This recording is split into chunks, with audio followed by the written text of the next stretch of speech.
Hello मेरे YouTube family, और आप लोग का वेलकम हो गया मेरे यूट्यूब चैनल पे। इस वीडियो के लास्ट तक बने रहिए, बहुत मज़ा आने वाला है। कुंभ मेला के पूरा फुल डिटेल मालूम करने के लिए मेरे वीडियो पे अंत तक बने रहिए, पूरा अंत तक बने रहिए। कुंभ मेला क्यों लगता है, कब से लगना स्टार्ट हुआ है और इसके पीछे का कहानी क्या है, आइए इस वीडियो में सुनते। अगर मेरा वीडियो अच्छा लगे तो सब्सक्राइब कमेंट शेयर जरूर करना। ओके। कुंभ का मेला क्या है, ये उत्सव क्या है? कोई खास पूजा है? कोई पूजा नहीं है। सिर्फ वहां के गंगा नदी में जाकर नहाने से इंसान के पाप धुल जाते हैं। वाह भाई, ये तो फिर बहुत आसान है। किसी का मर्डर कर दो, कुंभ के मेले में जाकर पानी में नहा लो। किसी की बेटी की इज्जत लूट लो, कुंभ के मेले में जाकर पानी में नहा लो।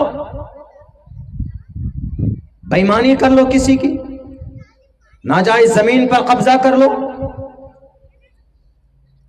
और प्रयागराज के अंदर में कुंभ का मेले का आयोजन होगा, जाकर के डुबकी लगा लो। 30 दिन से 45 दिन रहता है ना, और जाकर 45 दिन वहीं पानी में खड़े हो जाओ। कोई भी गुनाह और पाप करके कहा जाता नहाने से आदमी का पाप बदन, वो पाप धुल जाता है, पाक हो जाता, पवित्र हो जाता। बिल्कुल गलत और गलत और गलत है। शास्त्रों में कहीं नहीं लिखा। शास्त्रों में कुंभ का लफ्ज कुंभ मेले के लिए भी इस्तेमाल नहीं हुआ है। शास्त्र में लफ्ज कुंभ में मेले में नहाने के लिए भी इस्तेमाल नहीं हुआ। कहा गया है कि पौराणिक कथाओं में, मतलब लोगों के किस्सा कहानियों में है ये बात, किसी धर्म शास्त्र में नहीं है। मैं आज पूरे 3 घंटे तक इसके ऊपर मैं ट्रेन में बैठकर रिसर्च किया। मैंने टोटल किताबें खंगाल डाली है। बिलाखिर ये बात कही गई, ऋग्वेद के इस मंत्र के नीचे कहा गया है कि दुनिया के किसी भी हिंदू धर्म ग्रंथ के अंदर नहीं लिखा हुआ है कि कहीं पर 5,000 5,500 करोड़ रुपए देकर गरीब और यतीम और मिस्कीन के हक में जो पैसे जाने चाहिए उनको न देकर यहां पर पानी में, वहां पर गंगा नदी में लाइट और तरह तरह के फजूल खर्ची करके आवाम के पैसों को बर्बाद किया जाए और उस मेले का आयोजन किया जाए, बिल्कुल ठीक नहीं है। ये 4 जगह पर ये कुंभ का मेले का आयोजन होता है। एक तो हरिद्वार, और दूसरा उज्जैन, तीसरा प्रयागराज, और चौथा ये नासिक के अंदर में। ये 4 ही जगह पर होता है। 5वीं जगह पर कुंभ का मेला आयोजन नहीं होता। इसके पीछे एक राज है, एक पौराणिक कथा, ये आदमियों का एक कहानी है, वरना शास्त्र में नहीं, न वेदों में है, न पुराण में है, न उपनिषद में है।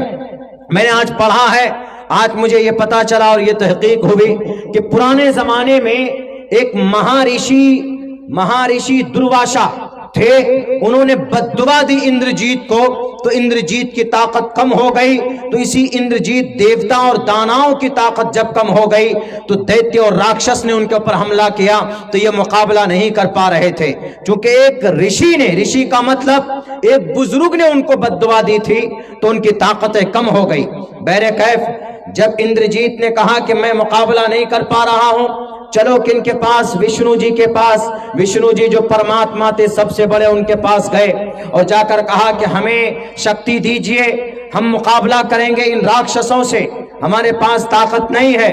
हमें बद्दुआ दी है ऋषि मुनि ने, हमें बद्दुआ दी है महर्षि दुर्वासा ने, इसीलिए हमें ताकत प्रदान कीजिए। उन्होंने, विष्णु जी ने कहा कि ऐसे ताकत नहीं मिलती, जाओ जीर सागर के नीचे बैठकर कुछ ज्ञान प्राप्त करो, कुछ जप तप करो, यानी कुछ इबादत करो, दुआ मांगो। तो वहां पर जब गए ये लोग, सारे देवता मिलकर के गए, तो वहां पर अमृत कुंभ पानी मिला। पानी किसमें? एक लोटे में। तो इंद्र का बेटा जैन था, वो उस लोटे को लेकर भागने लगा, आसमान में उड़ने लगा।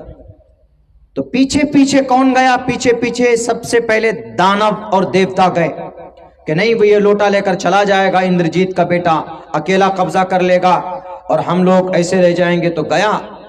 जब बीच में लड़ाई हुई, वहां पर चलते हुए आसमान में 12 दिन तक लड़ाई चली, तो उसके लोटे से कुछ कतरे गिरे अमृत के, तो वो कतरा पानी का गिरा इन 4 शहरों में। एक गिरा हरिद्वार में, एक कतरा पानी, एक कतरा पानी गिरा प्रयागराज में, और एक कतरा पानी गिरा नासिक में, एक कतरा पानी गिरा उज्जैन में। तो इसीलिए उन जहां पर पानी का कतरा गिरा है उन जगहों के ऊपर 6 साल में एक बार, ये भी तारीख कब आती है, अजीब है, समझ में नहीं आए।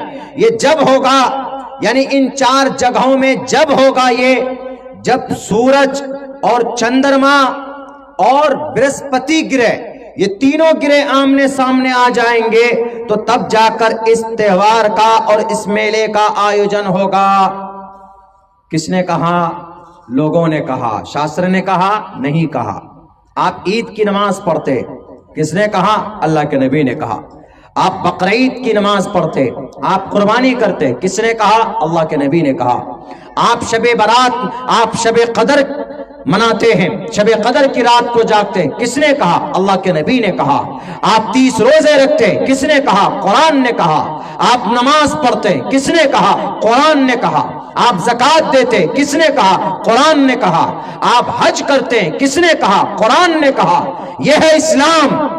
लोगों के कहने के ऊपर में नमाज नहीं पढ़ी जाती, लोगों के कहने पर ज़कात नहीं दिए जाते, लोगों के कहने पर किस्सा कहानी की वजह से 30 दिन के रोजे नहीं रखे जाते। ये इस्लाम है।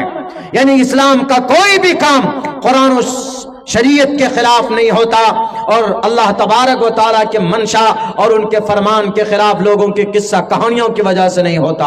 अगर कोई आदमी अपने एतबार से दीन में कोई नया काम शुरू करता है तो हमारे उलमा इकराम कहते हैं कि तुम बिदअत कर रहे हो, तुम गुनाह कर रहे हो, तुम पाप कर रहे हो। इसीलिए इस्लाम का मुकाबला नहीं किया जा सकता।